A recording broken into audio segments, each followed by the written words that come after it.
ہم پاک فوج آج کل جو ہے وہ فسادیوں کے ساتھ جو ہے وہ لڑ رہے ہیں، فتنہ الخوارج، ہم لڑ رہے ہیں، اور اللہ تعالیٰ کے احکامات جو ہے ان کے بارے میں جو ہے وہ یہ ہیں کہ انما جزاء الذین یحاربون اللہ ورسولہ، اللہ اور اس کے رسول سے جنگ کرتے ہیں، ویسعون فی الارض فسادا، اور زمین پر فساد برپا کرتے ہیں، کیا سزا ان کی؟ ان یقتلوا، قتل کر دو ان کو، او یصلبوا، پھانسی پر لٹکا دو، سلیب پر لٹکا دو ان کو، او تقطع ایدیہم وارجلہم من خلاف، یا ان کے ہاتھ پاؤں جو ہے مختلف سمتوں سے کاٹ دو، او ینفوا من الارض، یا اپنی زمین سے ان کو جو ہے در بدر کر دو، ذالک لہم خزی فی الدنیا ولہم فی الآخرۃ عذاب عظیم، یہ ان کے لیے دنیا کے اندر سزا ہے اور آخرت میں ان کو جو ہے وہ بڑا عذاب دیا جائے گا۔ جو اس سے بچنا چاہتے ہیں ان کے لیے صرف ایک گنجائش رکھی ہے اللہ تعالیٰ نے، الا الذین تابوا من قبل ان تقدروا علیہم، اس سے پہلے کہ تم ان کو پکڑ لو، اس سے پہلے کہ وہ تائب ہو جائیں،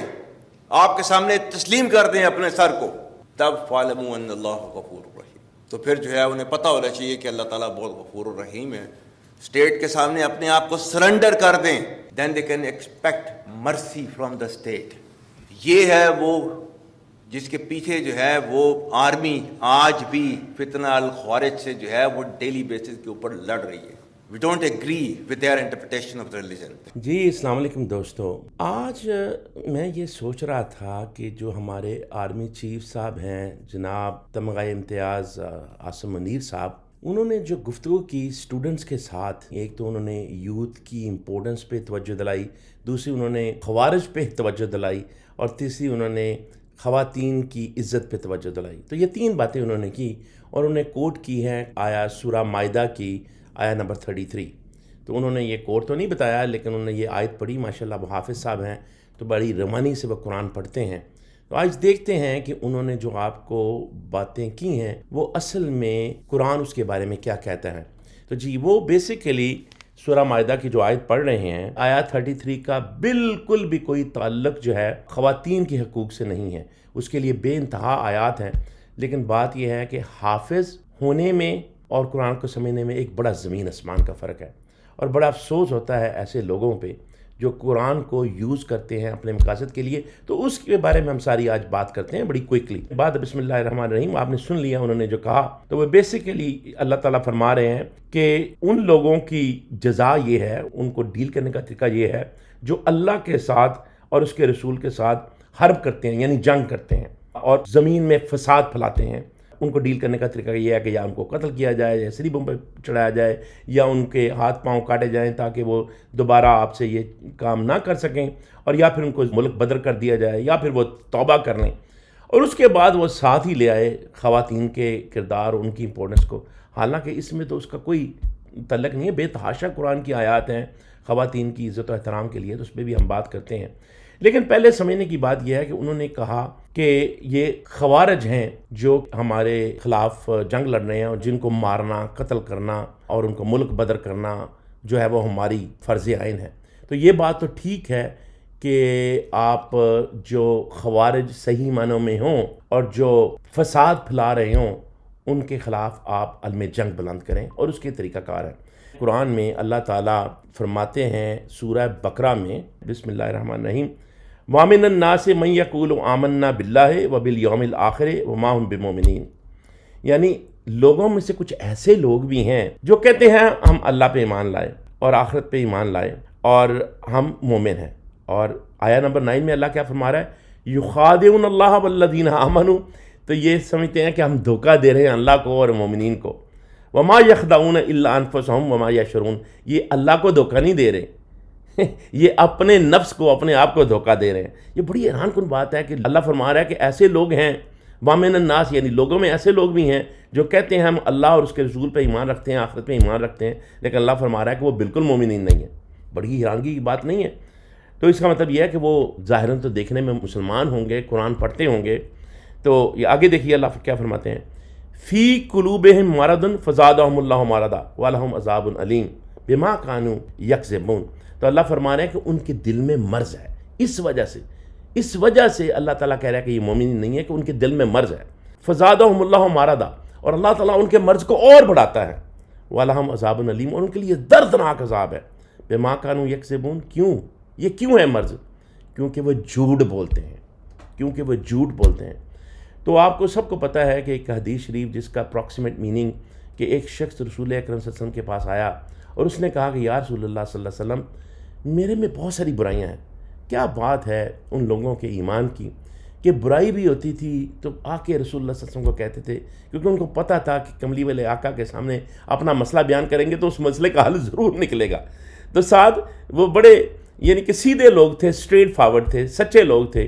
تو وہ کہنے لگا کہ جی دیکھیں یا رسول اللہ صلی اللہ علیہ وسلم میرے میں بہت ساری بیماریاں ہیں، بہت ساری مجھ میں برائیاں ہیں، لیکن میں صرف ایک برائی چھوڑ سکتا ہوں. مجھ سے صرف ایک برائی چھڑوا لیں اور مجھے جو ہے نا وہ گارنٹی دے دیں، اور میں ایک برائی چھوڑ سکتا ہوں تو آپ مجھے بتائیں وہ میں کون سی برائی چھوڑوں. میں جھوٹ بھی بولتا ہوں، میں شراب بھی پیتا ہوں، میں زنا بھی کرتا ہوں، میں بہت سارے غلط کام کرتا ہوں، لیکن میں ایک برائی چھوڑ سکتا ہوں. تو بتائیں وہ کون سی برائی ہے جو میں چھوڑ دوں. تو آپ صلی اللہ علیہ وسلم فرمایا جھوٹ مت بولو. آپ صلی اللہ علیہ وسلم فرمایا جھوٹ مت بولو. تو پھر جب بھی کوئی کام کرتا تھا اور اس کو یاد آتا تھا یار میں تو جھوٹ نہیں بول سکتا، اور اگر میں نے شراب پی اور میں رسول اکرم صلی اللہ علیہ وسلم کے سامنے گیا اور انہوں نے اگر پوچھ لیا تو میں کیا کہوں، تو میں جھوٹ تو میں نے بولنا نہیں ہے. اس وجہ سے کہ اس نے جھوٹ بولنا چھوڑ دیا اس کی ساری بیماریاں چھوٹ گئیں. تو یاد رکھیں کہ جھوٹ کا جو بولنا ہے نا وہ سب بیماریوں کی جڑ ہے. اور آپ کو پتہ ہے کہ چودھری نظام دین اور ان کے جتنے حوارین ہیں، اور پرٹیکولرلی آپ کو پتہ ہے چودھری نظام دین اور مریم بی بی کی کیوں اتنی بنتی ہے؟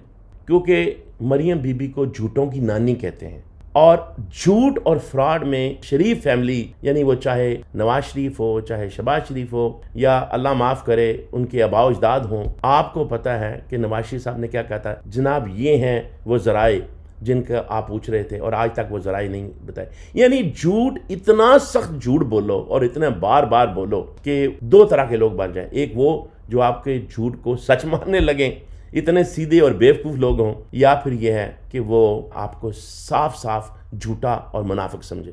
تو یہ اسی طرح کے دو لوگ پاکستان میں بن چکے ہیں. ان میں جو افینٹی ہے، جو پیار محبت ہے، جو ایکا ہے، وہ جھوٹ کا ایکا ہے دوستو. اور پھر عاصم منیر صاحب کا خوارج کی بات کرتے ہوئے خواتین کی بات کرنا، تو آئے میں ذرا بتاتا ہوں آپ کو کہ فسادی کون ہے. تو اللہ تعالیٰ فرما رہے ہیں یہ جو چونکہ جھوٹ بولتے ہیں اس لیے اللہ نے ان کے دل میں مرض ڈال دی ہے. تو بات یاد رکھیں کہ جھوٹ سب بیماریوں کی جڑ ہے. اس لیے میرے آقا صلی اللہ علیہ وسلم نے فرمایا تھا جھوٹ چھوڑ دو.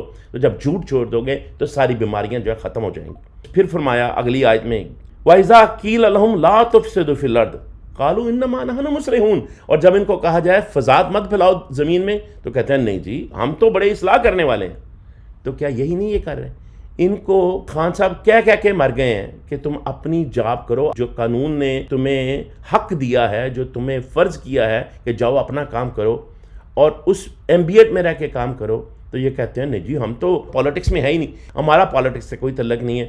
اور ہر چیز کی پالیٹکس یہ کرتے ہیں، بیجوں کی خریداری سے لے کے مکانوں کے بنانے اور پلاٹس بانٹنے اور زراعت اور آپاشی اور چلغوزے اور دنیا سے تعلقات رکھنا، فارن منسٹری، انٹیریئر منسٹری، یعنی کوئی کام یہ کسی اور کو نہیں کرنے دیتے اپنے علاوہ. اور یہ پھر کہتے ہیں کہ جی ہم نے تو جھوٹ بولنا، ہم تو جو ہے وہ پالیٹکس میں ہے ہی نہیں. اب یعنی اتنا جھوٹ بولو کہ وہ جھوٹ جاہلوں کو سچ لگنا لگے. اور یہی نہیں وہ کہتے وَإِذَا جب ان سے کہا جاتا ہے کہ فساد مت پھیلاؤ تو وہ کہتے ہیں نہیں جی ہم تو اصلاح کرنے والے ہیں. تو یہی نہیں وہ کہہ رہے اور دوسروں کو خوارج کہہ رہے ہیں. آگے سنیں الا انہم هم المفسدون ولکن لا یشعرون. اللہ فرماتے ہیں کہ بے شک یہی فساد پھیلانے والے ہیں. بے شک الا انہم یعنی گارنٹیڈ یہی فساد پھیلانے والے ہیں اور ان کو بھی شعور نہیں ہے. یعنی وہ جھوٹ بول کے ان کے دل اتنے کالے ہو چکے ہیں کہ اب ان کو پتہ ہی نہیں چلتا کہ جھوٹ اور سچ کیا ہے، اور اپنے جھوٹ کو یہ سچ سمجھتے ہیں. آگے سنیے آیت نمبر 13 میں وَإِذَا قِيلَ لَهُمْ آمِنُوا كَمَا آمَنَ النَّاسُ قَالُوا أَنُؤْمِنُ كَمَا آمَنَ السُّفَهَاءُ. جب ان کو کہا جائے کہ یار یہ جس طرح دوسرے ایمان لائے ہیں نا، جس طرح دوسرے ملکوں میں دوسری جگہوں پہ یہ فوج کام کرتی ہے اسی طرح آپ بھی کریں اور اسی طرح آپ بھی ایمان لے کے آئیں. تو وہ کہتے ہیں ہم ان جاہلوں کی طرح ایمان لے کے آئیں. تو وہ کہتے ہیں نہیں بلڈی سویلینز الا انہم الصفاء ولکن لا یعلمون. اللہ فرماتے ہیں یہی بیوقوف ہیں اور ان کو علم ہی نہیں ہے. یعنی وہ کہتے ہیں ہم یہ جاہلوں اور بیوقوفوں کی طرح ایمان لے کے آئیں، ہم ان کی طرح ہو جائیں. پھر یہ جب اپنے شیطانوں کے ساتھ بیٹھتے ہیں تو ان کو کہتے ہیں ہم تو تمہارے ساتھ ہیں. آپ کو نہیں پتا یہ خواجہ آصف اور یہ ساری کمپنی، یہ ساری ایک ہی کمپنی ہے. جب یہ امریکہ میں جاتے ہیں یہ کہتے ہیں وہ خان سے بچو، یہ بڑا پکا مسلمان ہے، یہ فنڈامنٹلسٹ ہے اور ہم آپ کے ساتھ ہیں.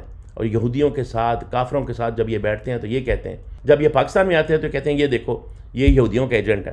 یہ دیکھیں یہ آیت سنیں, آیت نمبر 16, وَإِذَا لَقُوا الَّذِينَ آمَنُوا قَالُوا آمَنَّا وَإِذَا خَلَوْا إِلَىٰ شَيَاطِينِهِمْ قَالُوا إِنَّا مَعَكُمْ.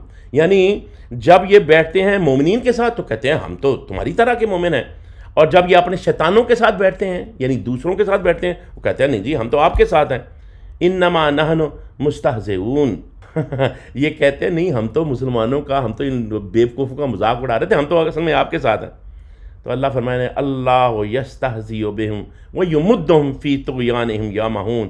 اللہ تعالیٰ ان کے مذاق کی سزا دیتا ہے. ان کی مذاق کی سزا یہ کیا ہے کہ ان کو ڈھیل دیتا ہے, ان کی مدد کرتا ہے ان کی طغیانی میں جانے سے.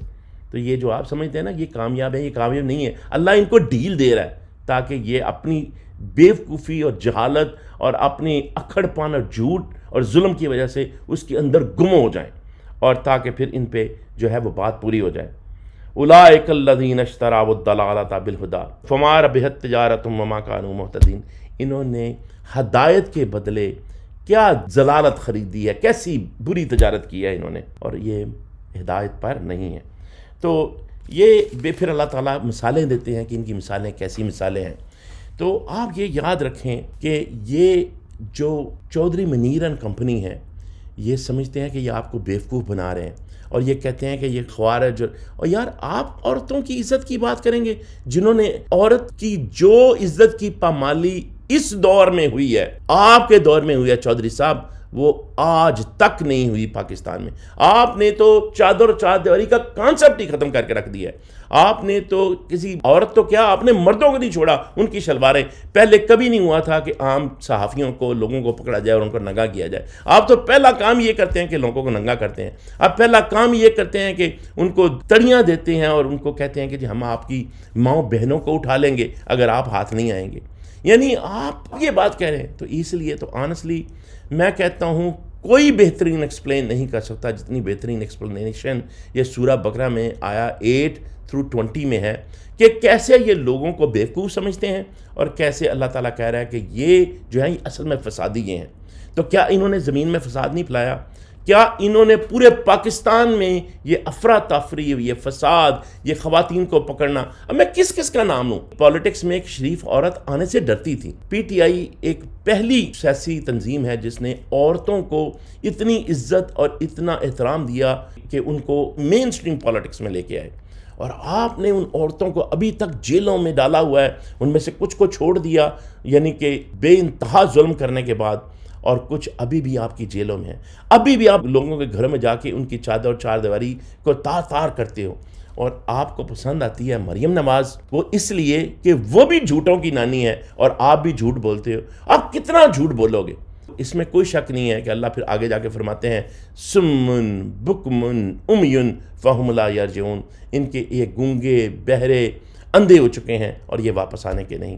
اللہ تعالیٰ نے ان کے دل پہ مہر لگا دی ہے اور اللہ تعالیٰ نے ان کو اور ان کی طغیانی میں ان کی مدد کر دی ہے, ان کو ڈھیل دے دی ہے. تو یاد رکھو اللہ کی لاٹھی بے آواز ہوتی ہے, اور جب ظلم کی انتہا ہو جاتی ہے تو اللہ تعالیٰ پھر ہمیشہ کسی موسیٰ کو بھیجتا ہے, اور وہ پھر اس فرعون کی جو گلا ہے نا اس کو دبوچتا ہے, اور وہ ساری تاحیات اس چیز کے لیے وہ ایک ایگزامپل بن جاتی ہے. اس لیے عمران خان وہاں بیٹھا ہوا ہے. یہ جو ہمارے دوست یار موحد پیرزادہ صاحب جیسے لوگ کہتے ہیں کہ عمران خان کو باہر آ جانا چاہیے تھا, ایبسلیوٹلی یہی کچھ تو ہوتا رہا ہے کہ لوگ بھاگ جاتے رہے, اپنی زندگی بچا لیتے رہے. لیکن یاد رکھیے کہ خان اس وقت کہتا تھا یہ بچے, جب وہ بچوں کے ساتھ باتیں کرتا تھا, نوجوانوں کے ساتھ باتیں کرتا تھا, وہ کہتا تھا یہ ہے میرے ووٹر, یہ بڑے ہو کے میرے ووٹر بنیں گے. تو آج وہ ہمارے جیسے لوگ بن گئے ہیں, اور آج ہمارے بچے اور ان کے بچے بھی آ کے جو ہے وہ آپ کی جو فساد ہے اس کو سمجھ چکے ہیں. اب آپ کے پاس صرف ایک حل ہے کہ آپ جائیں, واپس چلے جائیں اپنی ڈیوٹی پہ. جیسے کہ خان صاحب نے اپنے خطوط میں کہا ہے, اگر آپ اپنی ڈیوٹی پہ واپس نہیں جائیں گے اور جتنی باتیں آپ کریں گے, جتنا آپ لوگوں کے ساتھ انٹریکٹ کریں گے اور قرآن کی آیات کو مروڑیں گے تروڑیں گے, اتنا ہی زیادہ لوگوں کو پتہ چلے گا کہ آپ کتنے بڑے ظالم, جابر اور کتنے بڑے فسادی اور جھوٹے ہیں. میں آپ کو یہ بتاؤں کہ دنیا میں انسان کا ایک ہی کام ہے, اور وہ یہ ہے کہ اللہ تعالیٰ نے انسان اور جن کو نہیں بنایا مگر اس لیے کہ وہ عبادت کرے. اور عبادت کا مطلب کبھی نہ یہ سمجھیے گا کہ یہ نمازیں پڑھنا ہے یا روزے رکھنا ہے. بے شک یہ ایک چھوٹا سا جز ہے. اصل یہ ہے کہ انسان ان چیزوں کے ذریعے یہ ٹولز ہیں عبد بننے کے لیے، اور عبد وہ ہوتا ہے جو اللہ کے بتائے ہوئے راستے پہ چلے اور اس دنیا کو جس میں وہ آیا ہے، جس سے اس نے فائدہ حاصل کیا ہے، اس کو پہلے سے اچھا چھوڑ کے جائے، اور وہ فساد نہیں پھیلاتا بلکہ وہ امن کا پیغمبر ہوتا ہے، اور ہم امن کے پیغمبر ہیں۔ آپ بے شک جو مرضی کہتے رہیں لوگوں کو خوارج کے بارے میں، یہ سن لیجئے کہ رسول اکرم صلی اللہ علیہ وسلم نے اپنی حدیث میں خوارج کے بارے میں کیا کہا۔ رسول اکرم صلی اللہ علیہ وسلم نے فرمایا، اس کا اپروکسیمیٹ میننگ بتا دیتا ہوں وقت کی قلت کی وجہ سے، کہ ایسے لوگ ہوں گے جو کہ قرآن کا سہارا لیں گے اور قرآن کی آیات بیان کر کر کے کہیں گے کہ جی ہم جو ہے وہ اچھے مسلمان ہیں، لیکن رسول اکرم صلی اللہ علیہ وسلم نے فرمایا کہ وہ خوارج ہوں گے، اور وہ ایسے ہی نکلے ہوں گے دین سے جیسے تیر کمان سے نکل جاتا ہے۔ تو بات یہ ہے کہ یہ جو قرآن کا سہارا لینے والے لوگ ہیں، یہ جو لوگوں کو فسادی کہہ رہے ہیں، یہ تو قرآن بھی کہہ رہا ہے اور میں نے آپ کو حدیث کی ترجمہ بھی سنا دیا، یہ بیسیکلی اصل میں خوارج یہ ہیں، اور یہ فسادی ہیں، جو قانون کو نہیں مانتا، جو عدل کو نہیں مانتا، کیونکہ ایک ہی پیمانہ ہے، اللہ نے اس پوری دنیا کو عدل پہ اسٹیبلش کیا ہے، یعنی یہ اس کا عدل ہے جو ساری دنیا کو سنبھالے ہوئے ہے۔ اور یاد رکھیے جب عدل اٹھ جائے گا تو یہ دنیا بھی ختم ہو جائے گی۔ ہمارا کام یہ ہے کہ ہم عدل کے ساتھ رہیں اور عدل کو قائم رکھیں۔ اگر آپ نے عدل کو قائم رکھا، انصاف کو قائم رکھا، تو آپ کامیاب ہیں، چاہے آپ کی ساری زندگی بھی لگ جائے۔ آپ کا کام ہے انصاف اور عدل کا جھنڈا بلند کرتے رہنا، اور اسی لیے عمران خان نے تحریک انصاف بنائی کہ انصاف ہو۔ اسی لیے وہ کہتے ہیں، حضرت علی رضی اللہ عنہ کا جو پیغام ہے کہ ظلم کا نظام نہیں چل سکتا اور کفر کا نظام چل سکتا ہے۔ بات یہ ہے کہ جہاں عدل و انصاف نہیں، وہ نہیں چل سکتا، اور پاکستان کو انشاءاللہ قائم رہنا ہے، اور ہم نے رکھنا ہے، اور اس کا طریقہ یہ ہے کہ ہم عدل کا نظام پیدا کریں، انصاف کے نظام کے ساتھ ساتھ دیں، اور کوشش جاری رکھیں، چاہے ہم اپنی زندگی میں کریں یا ہماری زندگی کے بعد ہو۔ لیکن میرا وجدان یہ کہتا ہے کہ یہ بالکل اپنی آخری بیساکھیوں پہ ہے۔ آپ کا کام یہ ہے کہ آپ ان کا چہرہ دکھاتے رہیں اور عدل و انصاف کے ساتھ کھڑے رہیں۔ انشاءاللہ تعالی حق ہمیشہ ظاہر ہونے کے لیے، اور حق کی فتح انشاءاللہ ضرور ہوتی ہے۔ وَقُلْ جَاءَ الْحَقُّ وَزَهَقَ الْبَاطِلُ إِنَّ الْبَاطِلَ كَانَ زَهُوقًا۔ حق آیا اور آ کے رہے گا، اور باطل بے شک مٹنے کے لیے ہے۔ اللہ تعالیٰ آپ کا حامی و ناصر ہو۔